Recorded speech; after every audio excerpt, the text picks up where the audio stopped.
వెంకన్న అని పిలుచుకునే నాయకుడు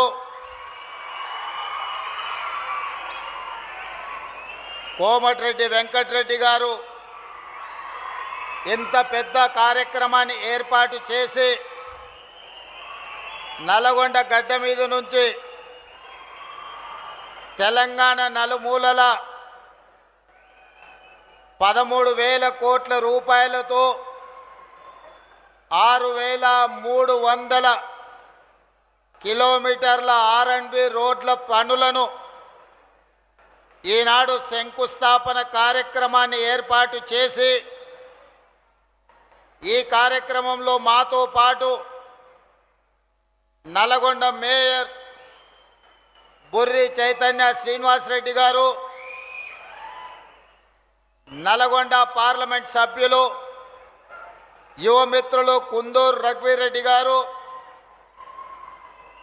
నా సహచర మంత్రివర్గ ఉప ముఖ్యమంత్రి గారు మిత్రులు బట్టి విక్రమార్క గారిని, సాగునీటి పారుదల శాఖ మంత్రివర్యులు మిత్రులు ఉత్తమ్ కుమార్ రెడ్డి గారిని, నల్గొండ ఇన్ఛార్జి మంత్రివర్యులు మిత్రులు అడ్లూరు లక్ష్మణ్ గారిని, శాసన మండలి చైర్పర్సన్ గుత్తా సుఖేందర్ రెడ్డి గారిని,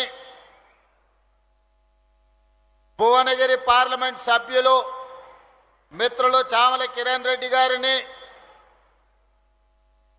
ప్రభుత్వ విప్ వేముల వీరేశం గారిని, మరో విప్ బీర్ల ఐలయ్య గారిని, తుంగతుర్తి శాసనసభ్యులు మందుల సామేల్ గారిని, మిర్యాలగూడ శాసనసభ్యులు లక్ష్మారెడ్డి గారిని, నాగార్జున సాగర్ శాసనసభ్యులు యువమిత్రులు కుందూరు జయవీర్ రెడ్డి గారిని,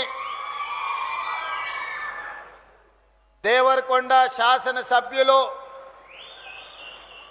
మీ అందరికీ ఆప్తుడు బాలు నాయక్ గారిని, అదేవిధంగా శాసన మండలి సభ్యులు శంకర్ నాయక్ గారిని, మరో శాసన మండలి సభ్యులు నెల్లికుంట సత్యం గారిని, మరో శాసన మండలి సభ్యులు పెద్దలు కోటిరెడ్డి గారిని, అదేవిధంగా మా సోదరిమణి కోదాడ శాసనసభ్యురాలు ఉత్తమ్ పద్మావతి రెడ్డి గారిని, అదేవిధంగా కార్పొరేషన్ చైర్పర్సన్ గుత్తా అమిత్ రెడ్డి గారిని, మల్రెడ్డి రామరెడ్డి గారిని, వివిధ ప్రజాప్రతినిధులను, ప్రభుత్వ అధికారులను, వెంకన్న కుటుంబ సభ్యులైన మీరు వేలాది మంది ఇక్కడికి తరలి వచ్చి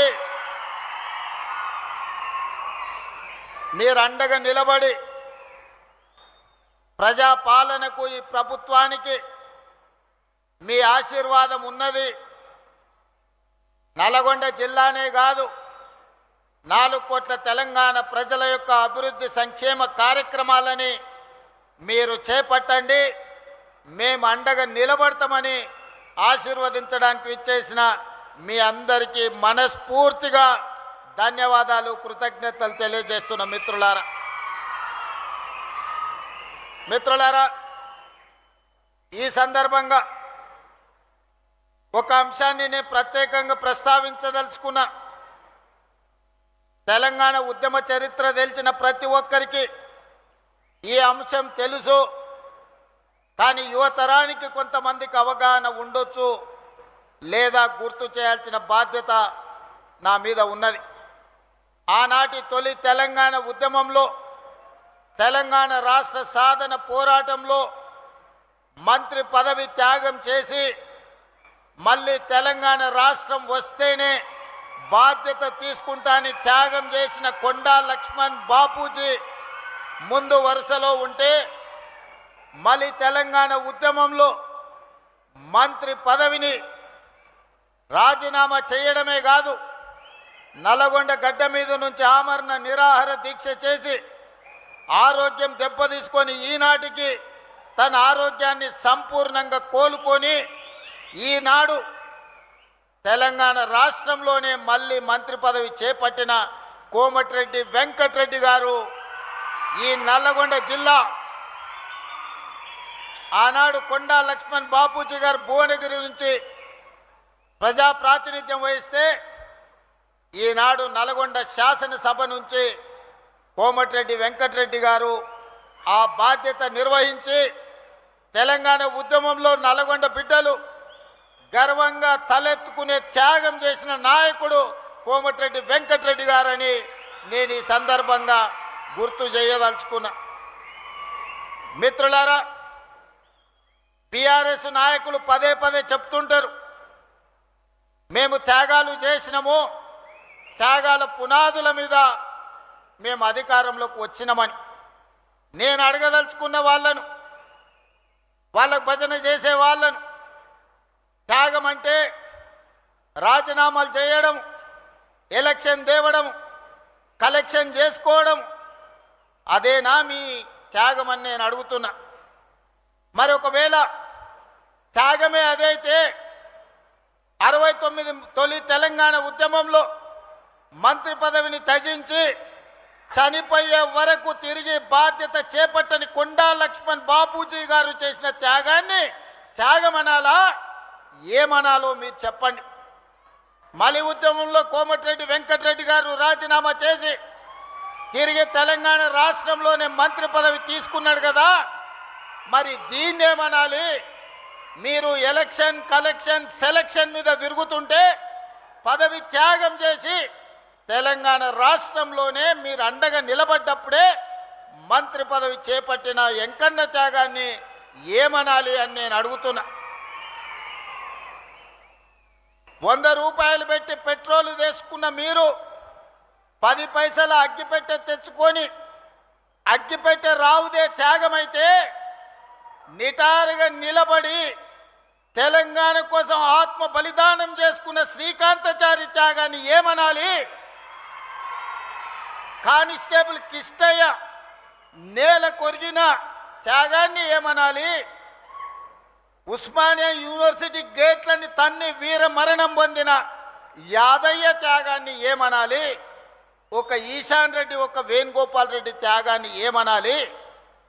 100 రూపాయల పెట్రోల్ మీద చల్లుకొని 10 పైసలు అగ్గిపెట్టె తెచ్చుకొని అగ్గిపెట్టె రావు, నువ్వు 10 ఏళ్ళు మంత్రిగా ఉంటావు, ఆర్థిక మంత్రిగా ఉంటావు, సాగునీటి పారుదల శాఖ మంత్రిగా ఉంటావు, వేల కోట్ల రూపాయలు నువ్వు దోసుకుంటావు. ఉద్యమం ముసుగులో ఫామ్ హౌస్లో ఉన్నవాళ్ళు అధికారాన్ని చెలాయించి 69,000 కోట్ల రూపాయల అప్పులో ఉన్న తెలంగాణను 8,11,000 కోట్ల రూపాయల అప్పుల ఊపిలో ముంచి ఈ తెలంగాణను శాశ్వతంగా 10 ఏళ్లలోనే 100 ఏళ్లకు సరిపోయే విధ్వంసం చేసిన మిమ్మల్ని ఏమనాలి? మీ త్యాగాలను ఈరోజు తెలంగాణ ప్రజలు ఇంకా భరించాలనా? మీ దోపిడీని తెలంగాణ ప్రజలు ఇంకా సహించాలనా అని నేను అడుగుతున్నా. నేను అడగదలుచుకున్న ఈ వేదిక మీద నుంచి నిన్న మొన్న చూస్తున్నా, ఇద్దరు తొడేళ్లలాక తెలంగాణ మీద పడి తిరుగుతున్నారు. బావమరుదులు ప్రజలందరూ కోరుకుంటున్నారు, మా ప్రభుత్వం రావాలి అని చెప్తున్నారు. ప్రజలు ఎవరు కోరుకుంటలేరు, మీ కుటుంబం కోరుకుంటుంది. మీ దోపిడీ దొంగతనాలలో మీకు అండగా నిలబడ్డ వాళ్ళు కోరుకుంటున్నారు. ఇవాళ ప్రజాపాలన వచ్చి ప్రజలలో చైతన్యం వచ్చి ప్రజలు సంక్షేమ అభివృద్ధి పథకాలను ఈరోజు అనుభవిస్తుంటే వాటిని చూసి అసూయపడుతున్న వాళ్ళు ఎవరైనా మిమ్మల్ని కోరుకుంటున్నారేమో కానీ ఈ తెలంగాణ సమాజం మిమ్మల్ని, మీ కుటుంబాన్ని శాశ్వతంగా సామాజిక బహిష్కరణ చేపట్టినరు.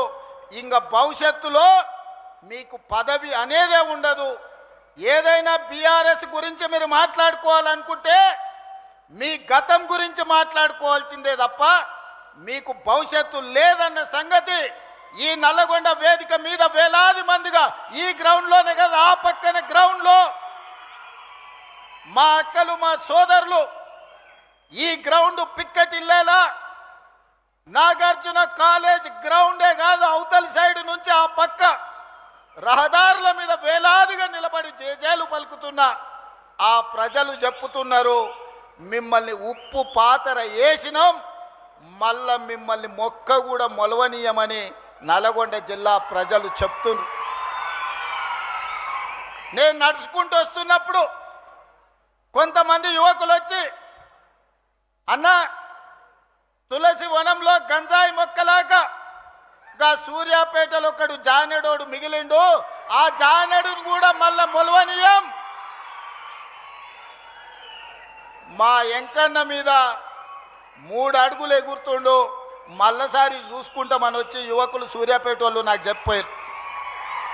అందుకే మిత్రులారా, ఇవాళ చాలామంది మాట్లాడుతున్నారు, అధికారం కోల్పోయిన అక్కస్తో కడుపు నిండా విషం పెట్టుకొని మూసీలో ఉన్న కాలుష్యానికంటే వీళ్ళ కడుపులో ఉన్న కంపు అంతకంటే ఎక్కువైంది. కాంగ్రెస్ ఏం చేసిందని నన్ను అడుగుతున్నారు. రేవంత్ రెడ్డి 2.5 ఏళ్లలో ఏమి తెచ్చిండు అని అడుగుతున్నారు. నేను ఇవాళ సూటిగా ఈ వేదిక మీద నుంచి మీడియా మిత్రుల సమక్షంలో నేను ఒక్క మాట చెప్పదలుచుకున్నా.